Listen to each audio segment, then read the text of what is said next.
Este informe investiga el perfil de las víctimas de las violaciones de derechos humanos después de 2023. ¿Quiénes son las víctimas en estos últimos años de represión después que en 23 se produjeron alguna excarcelación de presos políticos? Lo que empezó con un ataque directo a manifestantes, una vez logrado el control de las manifestaciones en las calles y luego después también el proceso electoral con la neutralización de los adversarios políticos inmediatos, se fue aumentando en la medida en que la máquina de represiva identificaba vacíos fuera de su control. Y el principal vacío fuera de su control, debido a que el control interno ya se había consolidado, es hacia el exterior. Ahora, Nicaragua en eso es un país que opera fuera del contexto internacional. Hay muchos otros países que practican lo mismo, lo que se llama represión transnacional y lo que nosotros denominamos violaciones transnacionales de derechos humanos. Pero lo más importante en todo eso es que el gobierno de Nicaragua aplicó métodos de lo más amplio, incluso a nivel comparativo, que podemos observar en lo que son las worst practices en materia de represión transnacional. Van desde lo que es violencia física, el caso más llamativo obviamente es la muerte de Roberto Samcame el año pasado, pero va a todo lo que es el portfolio de represión administrativa, incluso la represión contra familiares de personas que en el exterior podrían representar de alguna forma, o ya sea la más remota incluso, un peligro por el régimen. No descartamos también otros motivos que serían simple venganza o consolidación hacia el interno del aparato, ¿no? Pero esto es muy llamativo. El informe habla de una arquitectura de represión transnacional. ¿Quiénes dirigen estas políticas de represión transnacional y qué estructuras del Estado están involucradas? Quien dirige es la cúpula del Estado, que hemos identificado claramente en la presidencia del Estado, luego después los asesores más cercanos, pero hay una parte que es interesante que además de lo que ya hemos descrito en el informe del septiembre-octubre pasado, em, que tiene que ver con el uso del aparato diplomático del Servicio Exterior de Nicaragua. Hemos descrito en el informe pasado la parte táctica operativa que está al mando de la inteligencia militar. Hemos también identificado sus vínculos, incluso con estructuras fuera del territorio, pero el vínculo directo y la inteligencia utilizando la infraestructura del servicio diplomático, eso sí es algo que no teníamos la información todavía en septiembre-octubre pasado, pero sí hemos podido consolidar esa información en los últimos meses. En el informe mencionan al canciller Baldrak Janske actividades que desarrolló antes de ocupar ese cargo, pero vamos, si el canciller está involucrado, quiere decir que el servicio diplomático es también un instrumento de esas políticas de represión transnacional.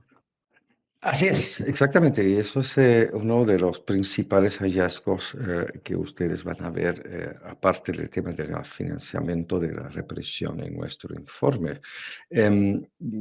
Podemos ver cómo el actual canciller ocupó posiciones estructuralmente utilizadas por el Estado para captar colaboradores, monitorear a la diáspora, mapear redes de oposición, cuando tuvo sus cargos en las representaciones diplomáticas en América Central. Y es en esta función que nos permite concluir en nuestro informe que su rol formó parte de un dispositivo estructurado de inteligencia política en el exterior, a su vez dedicado a actos de represión transnacional.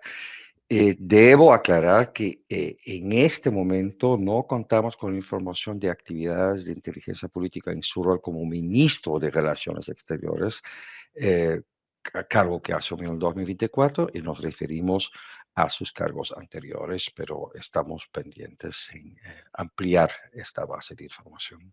El informe confirma que 452 ciudadanos hemos sido despojados de nuestra nacionalidad y confiscados a través de decretos que el mismo Estado ha publicado, pero también habla de los desnacionalizados de facto, personas que que no han podido renovar sus pasaportes, que no tienen documentos, que no pueden ingresar al país. ¿Qué tan extenso es este ámbito de los desnacionalizados de facto? Que la cifra negra es altísima, obviamente podemos hacer estimaciones un poco a partir de los datos que maneja ACNUR de pedidos de asilo político en el exterior que alcanzan casi 360.000 ahora. Si como hipótesis de trabajo partimos del hecho que un pedido de asilo político presupone persecución política y que la persecución política tenga una razón de por qué el actor, es decir, el autor, persigue, debe haber mucho más personas que sufren lo que es parte de la represión transnacional administrativa, esto es, no renovar pasaportes, denegar certificaciones necesarias que puedan comprobar la nacionalidad. Pero la cifra es altísima, eso es cierto, lo que nosotros manejamos en el fondo es información anecdótica, pero que indica por los patrones que vemos que la cifra tiene que ser mucho más alta. Un dato que sería interesante es que quien tenga acceso a los archivos digitales del gobierno tendrá la cifra. Y hasta que uno no tiene ese acceso a la cifra, difícil de proyectar. ¿Qué revela el informe sobre los mecanismos de vigilancia internacional y de espionaje que desarrolla el régimen? Las personas tienen muchísimo temor a veces de comunicarse, a veces, bueno, de viajar al país precisamente por estos mecanismos de vigilancia. Si ustedes van a ver conjuntamente con nuestro informe una telaraña en la cual van a poder identificar los nodos muy concretos que están implicados en la inteligencia en materia de represión transnacional. Si ustedes agregan esta telaraña a la que publicamos conjuntamente con el informe en septiembre, octubre año pasado, y en el informe de abril ustedes van a tener un dibujo bien claro dónde están los nodos que atacan y dónde están los riesgos incluso en cuanto a hacer uso de sus derechos. ¿Cómo valora la reacción de los gobiernos latinoamericanos y europeos ante estas violaciones y por el otro lado de instituciones como Interpol? ¿Hay colaboración con el régimen o hay protección a las víctimas o a los nicaragüenses? Interpol como organismo antiquísimo, o sea, es un organismo policial de cooperación entre entidades policiales, más antigua que Naciones Unidas incluso, em, es la que tiene el deber de debida diligencia en la protección de derechos humanos y el mal uso de esos instrumentos genera una responsabilidad de la propia agencia. Y hemos tenido contacto con Interpol para señalar que en muchos casos de alertas rojas y mucho más sutil, del sistema de documentos extraviados y falsificados, hay un mal uso de parte del gobierno Y esperemos que esta relación que hemos establecido en su momento, hace poco incluso, pueda tener los frutos de que esta entidad no será manipulada por este gobierno en el futuro. Este informe se refiere por primera vez a los mecanismos de financiamiento de la represión. Hablan de la desviación de fondos del presupuesto de la República a través de la copresidenta Rosario Murillo o de Fidel Moreno para financiar las actividades represivas. ¿Es un presupuesto paralelo, un presupuesto privado? ¿Cómo funciona este mecanismo? Es un presupuesto oficial del cual se desvían fondos con distintas técnicas de manipulación contable y otros. Son fondos destinados sobre todo a la asistencia social y otros servicios públicos. Los funcionarios públicos que están detrás de esto son secretarios políticos que son instruidos a reasignar proporciones del presupuesto que son fáciles de ser desviados, es decir, reasignados, como por ejemplo bonos económicos y asistencia social, proyectos de limpieza, eso no es cínico, pero de verdad, proyectos de limpieza, asistencia humanitaria y también como gastos consumibles, es decir, gastos operativos como combustibles y viáticos que son muy fáciles, es un clásico en materia de corrupción, de ser desviados. Y lo que sucedió acá, estos gastos entonces se, se, se proyectaron como gastos reales.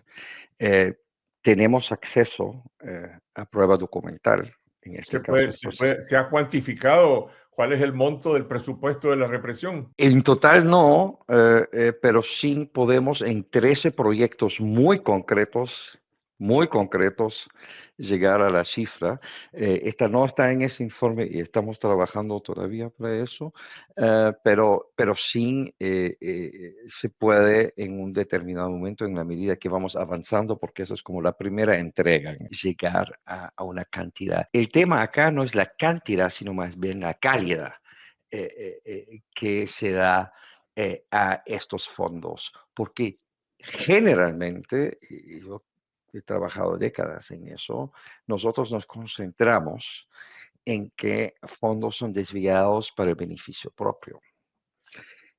En nuestro caso podemos demostrar el vínculo directo entre la malversación o el desvío de fondos y violaciones de derechos humanos. Los abogados que nos escuchan acá van a entender que esto es un tema de causalidad que normalmente hace con que causas de corrupción para poder hacer un rendimiento de cuentas también en materia de violaciones de derechos humanos normalmente se caen. En este caso no. Y ese caso está en sólidos fundamento en el marco del artículo 17 del UNCAC, de la Convención contra la Corrupción de Naciones Unidas. El informe también habla de la represión interna, de desaparecidos en las cárceles, de presos políticos, de represión contra familiares de víctimas y represión específicamente contra grupos de mujeres. Sigue el sistema de presos políticos activos que el Estado toma como rehenes, como decimos en inglés, bargaining chips, ¿no?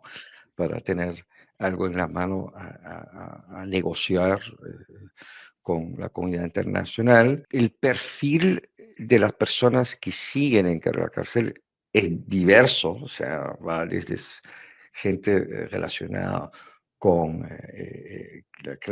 con la religión, con movimientos indígenas campesinos, hasta gente de la propia estructura del Estado. Y sí soy consciente de que hay una discusión un poco compleja sobre que si se deberían considerar estas personas como presos políticos o no. La categoría de preso político no es una categoría en el derecho internacional, por eso nosotros no vamos a opinar sobre eso, pero que sí es obvio que han sido víctimas de detención arbitraria debido a juicios, entre comillas, de un sistema de justicia, entre comillas, que no vale ni la pena mencionarlo como sistema de justicia. Y es por eso que son detenidos arbitrariamente. Por el otro lado, también uno puede ver que en el fondo, o sea, Nicaragua es una gran cárcel, independientemente que estés o no estés en la modelo, porque el sistema de vigilancia y el potencial sancionatorio que se han generado en el territorio de Nicaragua hace con que nadie se atreve a hacer uso de sus libertades. Y eso, en el fondo, es una gran cárcel. El informe confirma que en Nicaragua se siguen perpetrando crímenes de lesa humanidad cuya responsabilidad en primera instancia recae en los copresidentes. ¿Hay algún hallazgo específico sobre las responsabilidades individuales de estos 52 altos funcionarios que ustedes han mencionado antes y vuelven a señalar en este informe? Ustedes han visto que no solamente Estados Unidos, pero siguiendo a Estados Unidos, varios otros países han seguido las sanciones a las 5 personas que han sido sancionadas en las últimas semanas, y eso se debe quizás en parte también a los hallazgos en nuestros informes. Depende a qué nivel estamos hablando en cuanto a la cadena de mando. Vamos a tener mucho más información, incluso en la medida que vamos profundizando nuestras líneas de investigación a responsabilidades más abajo. Las responsabilidades más arriba están bien diseñadas ahora y los países que tengan interés en responsabilizar a esas personas, ya sea en materia penal por jurisdicción universal o con base en el principio de personalidad pasiva, o por otras vías podrán acceder a información que no es pública en ese momento, y tenemos en nuestro mandato de colaborar con los países que quieran ejercer su jurisdicción para responsabilizar a estas personas. En las conclusiones del informe, ustedes dicen que el Estado de Nicaragua se sigue rehusando a dialogar y a colaborar con Naciones Unidas y apelan a los gobiernos, a la comunidad internacional para actuar y judicializar estos crímenes. ¿Hay condiciones políticas hoy para lograr una acción internacional de distintos países y llevar ante la justicia a estas personas que han sido señaladas en su informe? En la medida en que estas personas salgan del país, sí, existen jurisdicciones también, como Francia, por ejemplo, Italia, también que ejercen su jurisdicción penal sin la presencia de las personas en su territorio. Uno podría pensar cuál es el valor de esto, pero más que responsabilidad de las personas, es el Estado que debe ser responsabilizado y hay suficientes vías para hacerlo. Y quisiera recordar en toda esa dinámica actual que tenemos que hay un proceso abierto en la ILO, en la Organización Internacional del Trabajo, que culmina en un informe que tiene un potencial de acabar en la justicia internacional, ¿no? Entonces, son estas vías también que son importantes. Desde el primer informe decimos también que deberían responsabilizarse el Estado por violaciones de la Convención de Naciones Unidas contra la Tortura y también en la Convención de 61 para reducir la apatría. Nada hasta ahora vemos en el horizonte, pero quizás habrá más países que se animarán. El informe en sus recomendaciones también señala algunos temas más urgentes. Habla de los desaparecidos, de los presos políticos, de la represión, del Estado policial, temas sobre los cuales el gobierno se ha rehusado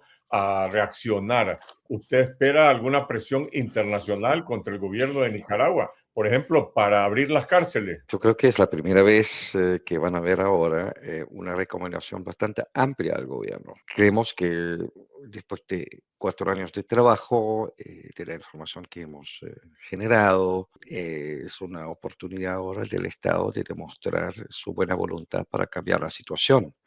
Eh, Caso que no cambie ahora, no descartamos que habrá más presión sobre el actual gobierno.